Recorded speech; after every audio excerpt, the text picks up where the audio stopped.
ভাই তুমি কি জানো 2026 সালে অ্যাপেলের ফোল্ডেবল ফোন লঞ্চ হবে? চলো জেনে নিই এর খুঁটিনাটি সবকিছু। আইফোন 18 প্রো আর আইফোন 18 প্রো ম্যাক্স এর পাশাপাশি সেপ্টেম্বরে অ্যাপেলের ফোল্ডেবল ফোন লঞ্চের ঘোষণা করা হতে পারে, সম্ভবত 9 তারিখে। সবার প্রথমেই বলি এই ফোল্ডেবল ফোনের নাম হবে আইফোন আলট্রা।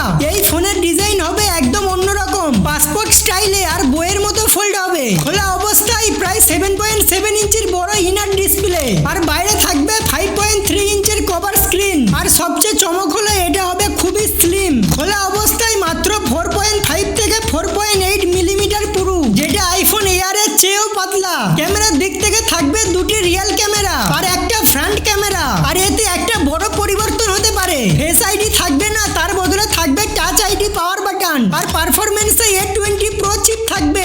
iOS 27 এ থাকছে অ্যাপ অ্যাডাপ্টিবিলিটি নামের নতুন ফিচার, যাতে